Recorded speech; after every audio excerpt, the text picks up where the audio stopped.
Where are you hiding? Hannah, she's our second child, and she was one born with Charge syndrome. There are physical limitations that come with her diagnosis, and the Charge syndrome is then what makes her deafblind.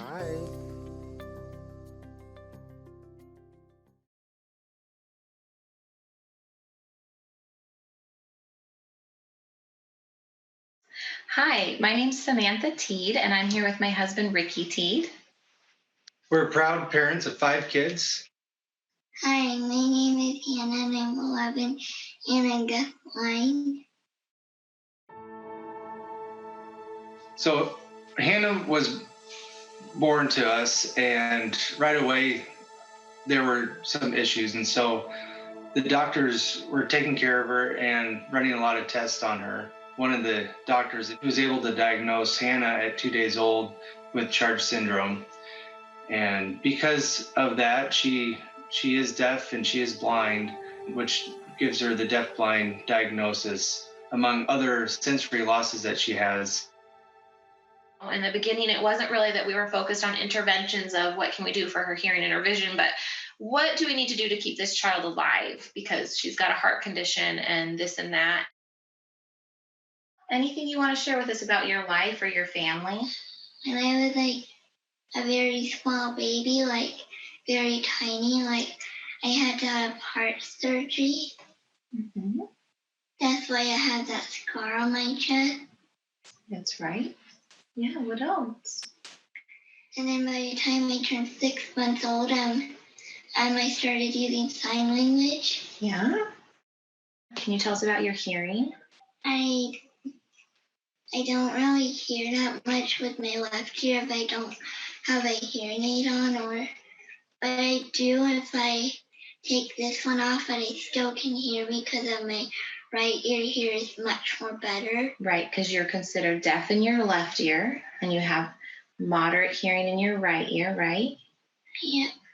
Yeah, and what are some other ways you communicate? Like, what did we use first to learn how to communicate? Sign language when I was only 6 months old. Mm-hmm. And do you communicate with sign language for your friends that are deaf? Yes.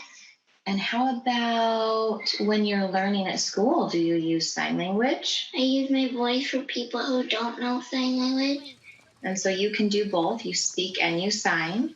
Do you prefer to speak or sign when you are talking to others? I prefer to speak. To use your voice? Yeah. You'll probably go to the other side to pass Brianna. For your vision, do things need to be far away or close? Close. Why?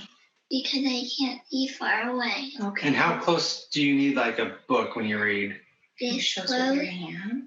Yeah, that close. About 4 inches. Mm-hmm. And what type of equipment do you use to help you see better when you need to? I use a globe. So what does your globe do? It makes things bigger. Mm-hmm. Like a magnifier, huh? Mm-hmm. And then what does your Mac Connect do?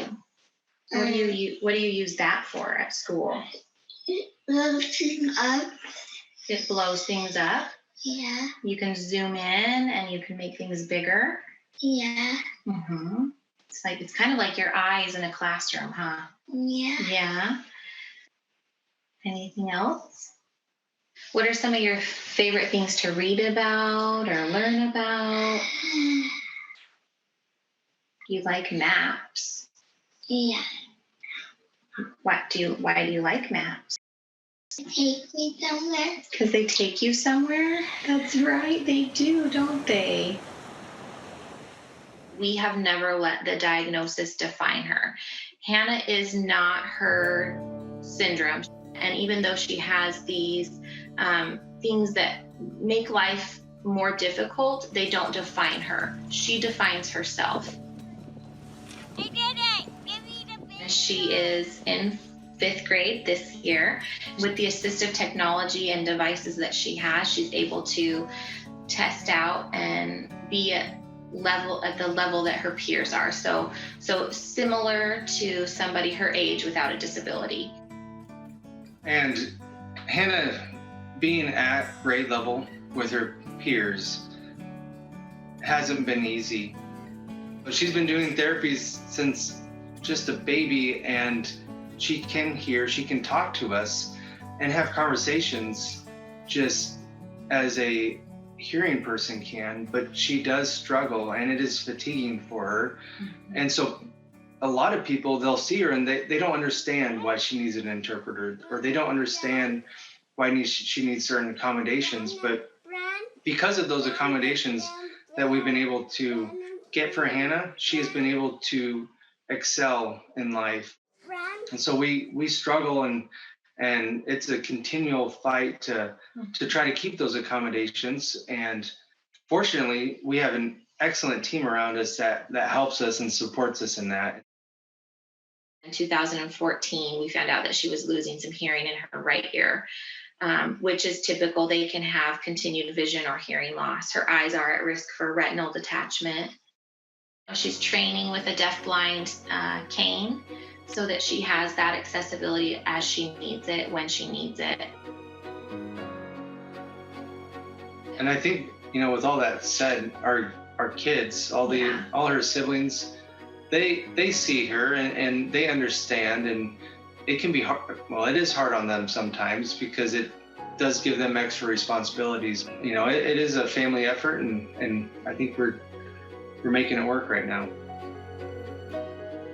Our new family motto is hard moments don't make bad days. I do feel like Hannah is kind of the glue that keeps us all close and helps us remember what's important in life. When Hannah got her, adaptable bike, that was a tremendous day, and she didn't see herself any different from her siblings that day because she was able to ride her bike next to them.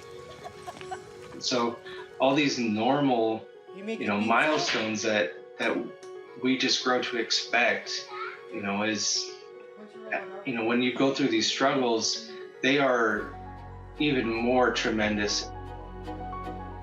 We don't have time to worry about the little things in life that sometimes we can get caught up in. We also have to be okay with what's happening right now and in this moment. Especially in the beginning of Hannah's life, there were a lot of things that we just had no control over. So as far as the future is concerned, I do know that she does not intend on living with us. She's made that very clear. We can come and visit her. She, at this point in her life, is fully intending to have a family and wants nothing more than to be a mother. And I hope that will be true for Hannah. She's doing very well. She seems to be able to make choices for herself and move forward, and she's starting to cook. She's starting to take lots of responsibilities. So we have a very hopeful, outlook for her future and what that will be. And we're okay with whatever it may be.